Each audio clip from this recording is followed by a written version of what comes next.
जय हिंद दोस्तों। इस वीडियो में हम आपको वह सभी कारण बताएंगे जिनके कारण शेयर मार्केट रोज नई ऊंचाइयां हासिल कर रहा है और इतने महंगे स्तरों पर बैठा है। इस वीडियो को हमने दो भागों में बांटा है।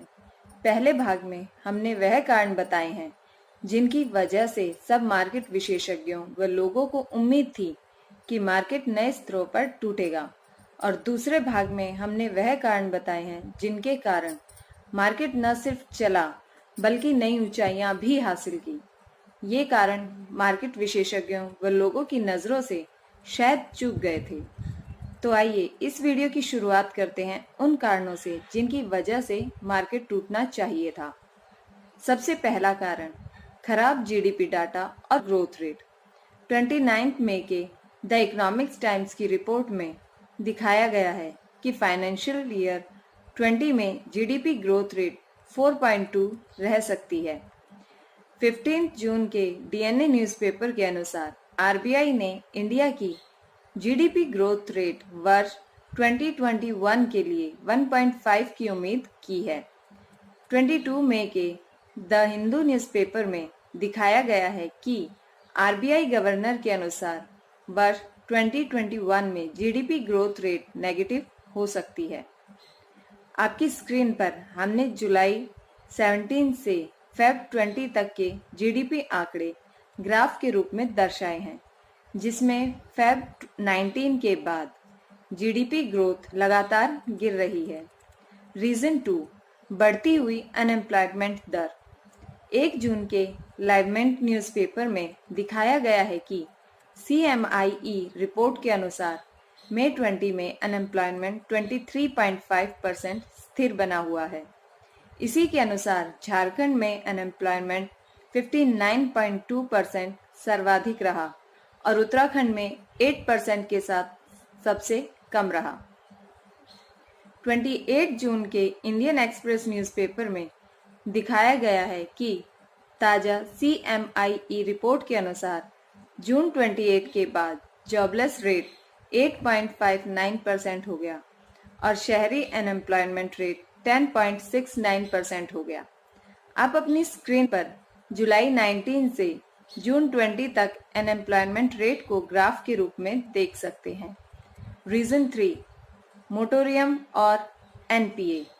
आरबीआई द्वारा सभी बैंक और फाइनेंशियल इंस्टीट्यूट को ग्राहकों से लोन की किश्त निर्धारित समय तक न वसूलने का निर्देश दिया गया है, जिसके कारण बैंकों और फाइनेंशियल इंस्टीट्यूट का बहुत सारा पैसा अनिश्चित समय के लिए फंस गया है और लॉकडाउन व बेरोजगारी की वजह से एनपीए आंकड़े भी बढ़ गए हैं। परंतु आरबीआई द्वारा मोटोरियम देने की वजह से ये एनपीए देरी से बैंकों के बही खाते में दिखेंगे। 24 जुलाई के इकोनॉमिक्स टाइम्स में दिखाया गया है कि आरबीआई ने ईएमआई मोटोरियम 3 महीने के लिए बढ़ा दिया है। 10 जुलाई के द हिंदू बिजनेस लाइन में दिखाया गया है कि एसबीआई चीफ रजनीश कुमार के अनुसार आरबीआई लोन का मोटोरियम बढ़ा सकता है। 12 जून के बिजनेस स्टैंडर्ड अखबार में दिखाया गया है कि आरबीआई के अनुसार बैंकों का ग्रॉस एनपीए रेशियो 9.3 से बढ़कर 9.9 हो सकता है सितंबर 20 तक। रीजन 4, रोज बढ़ते हुए कोविड केसेस। कोरोना के बढ़ते हुए आंकड़े ये संदेह पैदा कर रहे हैं कि इन हालातों में देश की अर्थव्यवस्था कैसे चलेगी, किस प्रकार लोगों को रोजगार मिलेगा।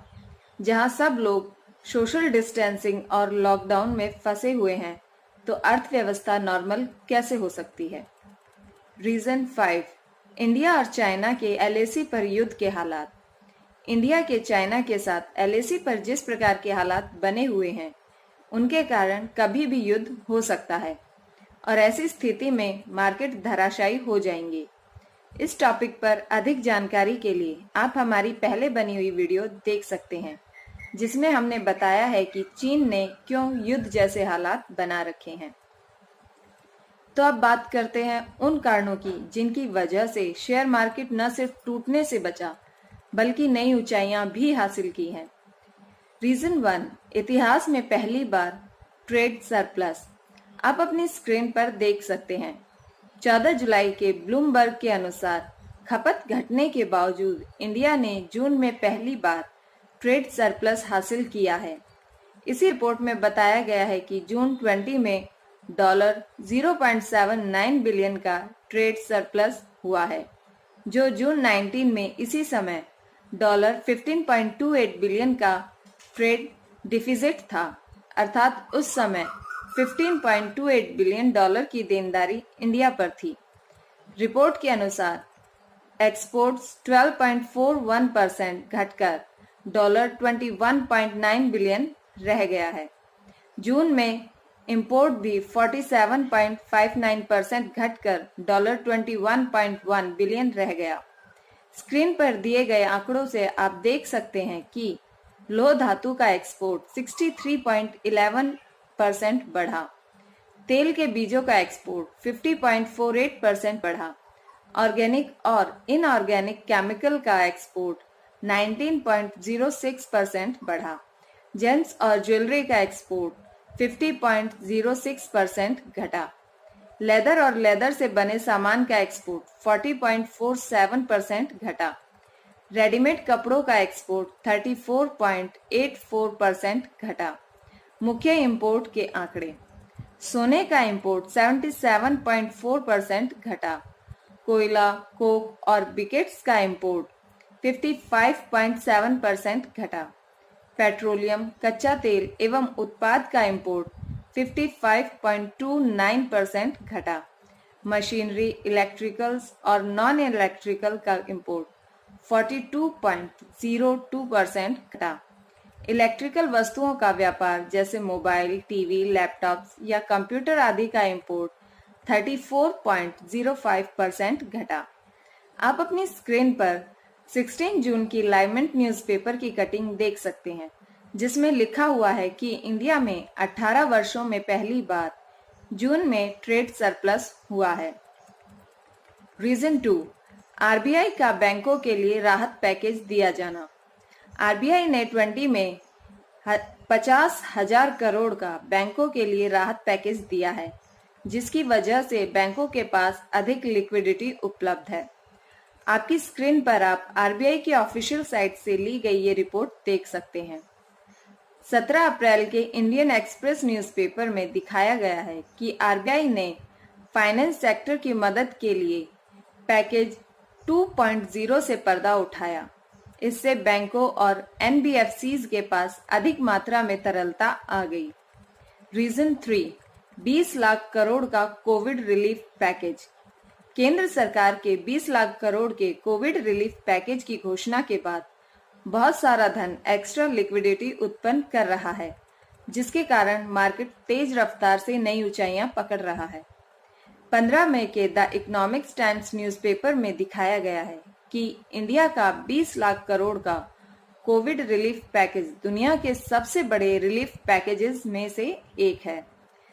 17 मई के द हिंदू न्यूज़पेपर में दिखाया गया है कि union finance minister Nirmala Sitharaman 20 lakh crore के रिलीफ पैकेज की घोषणा 5 ट्रंचेज में करेंगी। 12 मई के द फाइनेंशियल एक्सप्रेस में भी मोदी के 20 लाख करोड़ के रिलीफ पैकेज के बारे में दिखाया गया है। Reason 4, ease of doing business. World bank द्वारा जारी 20 की रिपोर्ट के अनुसार भारत 23 पायदान चढ़कर ease of doing business index ranking में 63वें पायदान पर पहुंच गया है। आपकी स्क्रीन पर दिखाई गई वर्ल्ड बैंक की रिपोर्ट में आप देख सकते हैं कि इंडिया को केवल 13 देश और पछाड़ने हैं टॉप 50 की लिस्ट में आने के लिए। 24 अक्टूबर को द इकोनॉमिक्स टाइम्स में भी इसी रिपोर्ट को दिखाया गया है, जिसमें India ease of doing business में 63वें पायदान पर आ गया है। रीजन 5, दुनिया भर में कोरोना वैक्सीन का human trial. The Indian express newspaper में दिखाया गया है कि भारत बायोटेक, जायडस और कैडिला ने कोविड-19 वैक्सीन का ह्यूमन ट्रायल शुरू कर दिया है। 12 जुलाई के लाइवमेंट न्यूज़पेपर के अनुसार रशिया ने पहला कोविड-19 का ह्यूमन ट्रायल सफलतापूर्वक पूरा कर लिया है। 15 जुलाई के टाइम्स नाउ न्यूज़ के अनुसार कोविड-19 वैक्सीन का ह्यूमन ट्रायल शुरू हो चुका है। रीजन 6, कोविड-19 के मरीजों का रिकवरी परसेंटेज इंडिया में सबसे अधिक होना। 1 जून के हिंदुस्तान टाइम्स में दिखाया गया है कि इंडिया में कोविड-19 रिकवरी रेट 60% के बराबर है और 3,40,000 मरीज पूर्ण रूप से सही हो चुके हैं। 26 जून के इंडिया टीवी में दिखाया गया है कि कोविड-19 मरीजों के रिकवरी आंकड़ों के हिसाब से इंडिया चौथे स्थान पर आता है। 24 जून के जी न्यूज में दिखाया गया कि केंद्र शासित प्रदेशों का कोविड-19 रिकवरी रेट नेशनल एवरेज 66.77% से ज्यादा है। इसमें चंडीगढ़ सबसे आगे 85.9%, लद्दाख 82.2% और उत्तराखंड 80.9% है। आप अपनी स्क्रीन पर टॉप 18 राज्यों और केंद्र शासित प्रदेशों के रिकवरी परसेंटेज के आंकड़े देख सकते हैं। रीजन 7, कंपनी के सेल्स के आंकड़े और मुनाफा। आप अपनी स्क्रीन पर देख सकते हैं कि ये 8 मई के द हिंदू न्यूज़पेपर की कटिंग है, जिसमें बताया गया है कि फार्मा के एक्सपोर्ट्स पिछले साल की तुलना में 7.57% बढ़े हैं। फार्मा एक्सपोर्ट में $20.58 बिलियन का लक्ष्य हासिल हुआ है। 12 जुलाई के हिंदुस्तान टाइम्स की रिपोर्ट के अनुसार इंडिया में ऑनलाइन ग्रोसरी मार्केट 20 में $3 बिलियन से भी अधिक रहेगा। 28 जून के लाइमन न्यूज़पेपर के अनुसार Indian online food delivery market $1 billion हो जाएगा सन 22 तक। आप अपनी स्क्रीन पर देख सकते हैं। लॉकडाउन के दौरान अगर विभिन्न मीडिया हाउसों और ऑनलाइन एंटरटेनमेंट कंपनीज की कमाई को देखा जाए तो यह 8 गुना तक बढ़ गई है। अगर आपको वीडियो पसंद आई हो तो लाइक, शेयर और सब्सक्राइब जरूर करें। अगर किसी टॉपिक पर आप जानकारी चाहते हैं तो कमेंट बॉक्स में जरूर लिखें। धन्यवाद। जय हिंद, जय भारत।